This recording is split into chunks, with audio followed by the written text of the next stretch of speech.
So in one of my previous Q&A videos, some of you mentioned that you don't really like the green wall very much. I mean, apparently it can hurt your eyes. How about this? Is that better? Now, not gonna lie though, it feels really good to finally be recording and hopefully soon be editing this video because it's actually the final one that I want to prepare in advance to me heading to Blizzcon.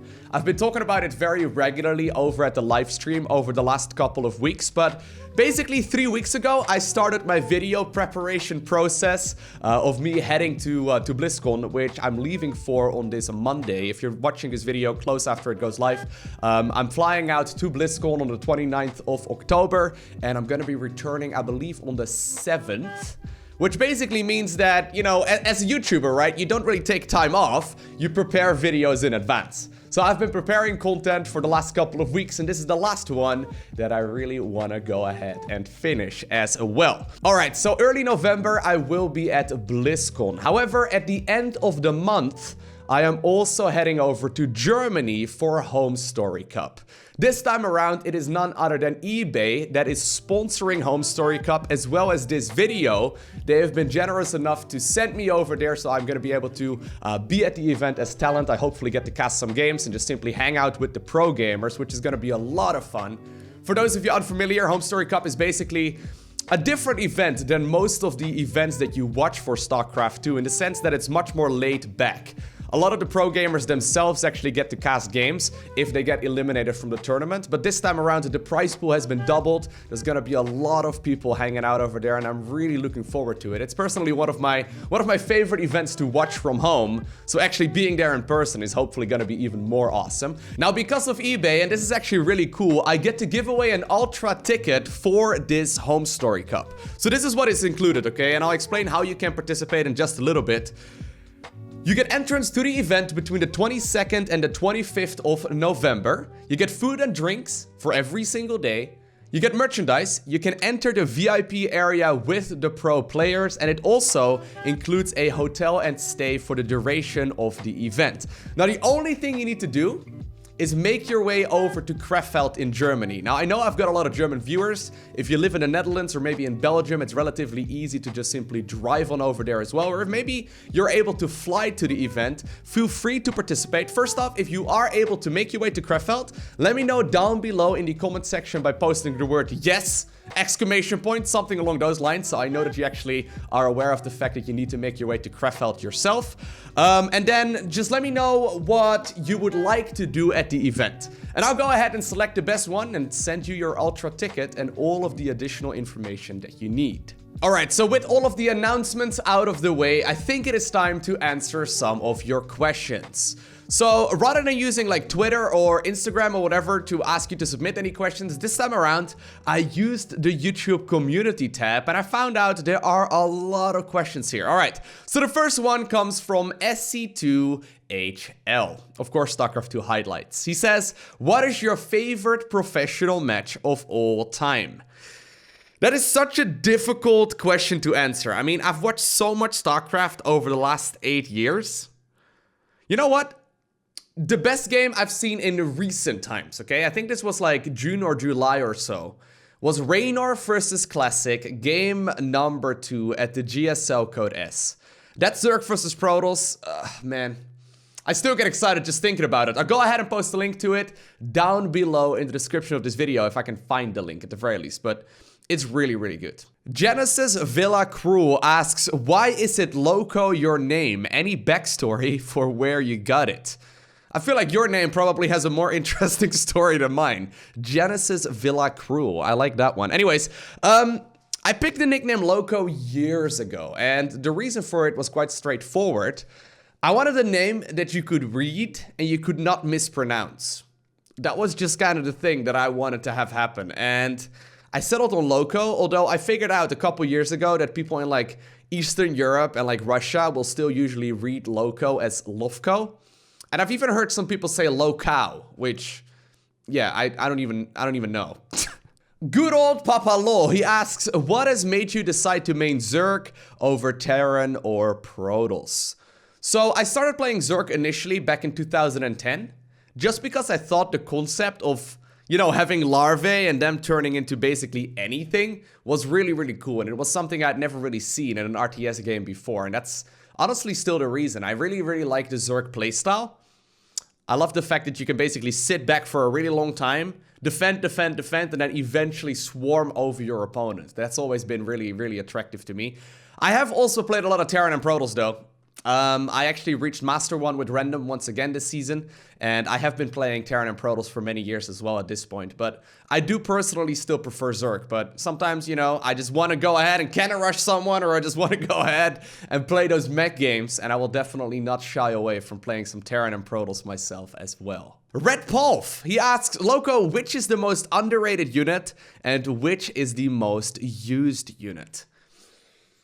I don't really know if there's like a most used or a most underrated unit. What I will say though is that I think a lot of people are really focused on units, which sounds a little funny, right? When you put it like that. But a lot of people are like, hey Loco, how do I counter Mass Marine Siege Tank? Or how do I counter Archon Immortal Zealot? Or how do I counter High Templar?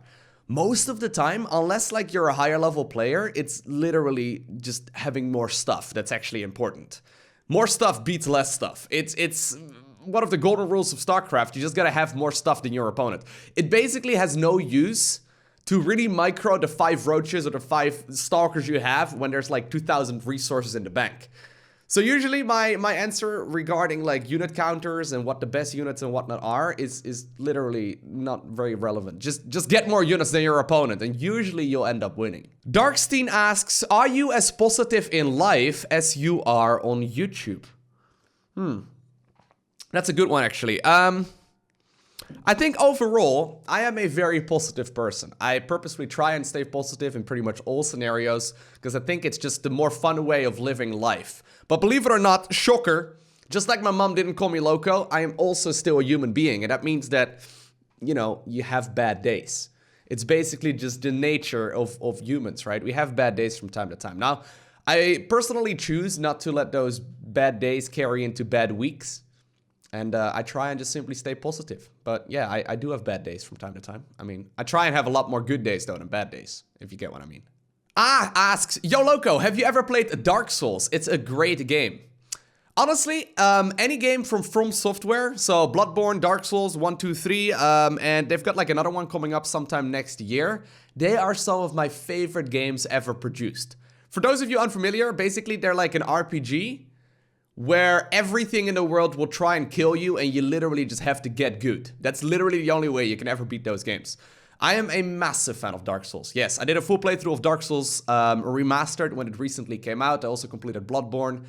There's like playthroughs up on my YouTube channel. I believe I posted my entire playthrough of Bloodborne. So have a look at the archives. But yes, I'm a big fan, dude. They're awesome games. Cosmin asks, will you ever cast Brood War matches? So I do watch my fair share of StarCraft 1. I like watching the ASL and the other events that are being streamed on Twitch, but I don't think my game knowledge for StarCraft 1 is even remotely as good as my game knowledge for StarCraft 2. That was not to pat myself on the back.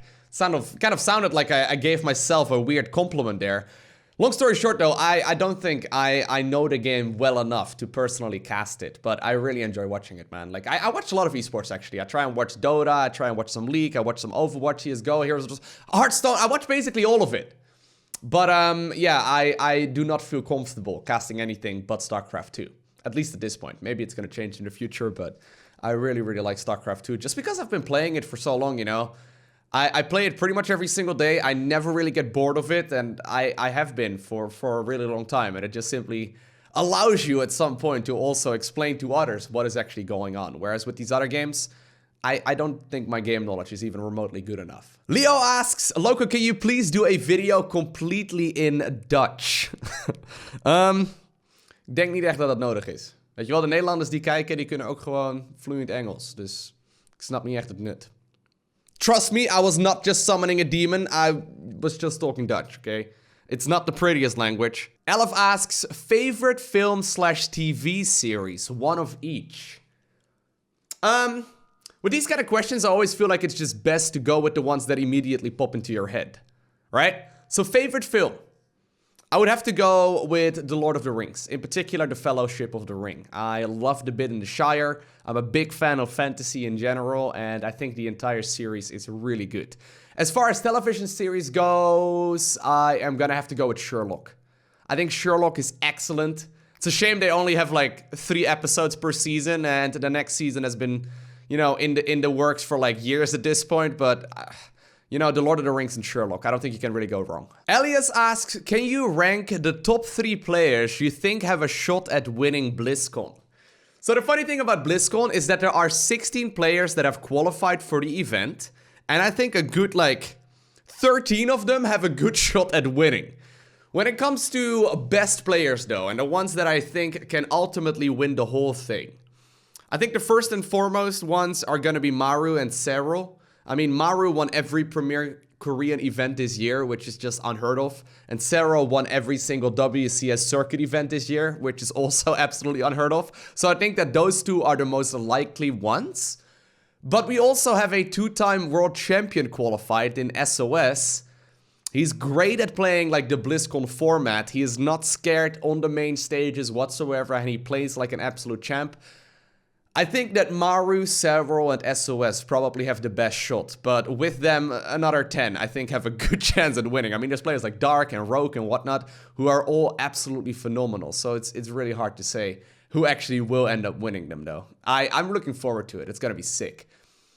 It would be quite the story if SOS just barely manages to qualify for BlizzCon and then, you know, once again win it. For those of you unfamiliar, SOS has participated at BlizzCon twice before, and he's won both times. He's a 2-time world champion in Starcraft 2. It would be an insane story, but obviously, you know, a non-Korean winning in, for example, Serral would be absolutely phenomenal. And then Maru, who's just been smashing everyone, who's been playing since he was like this little kid back in 2010. I remember watching him at a GSL back in 2010 when he was so much younger, and you know, now he's grown into this player who's absolutely world class.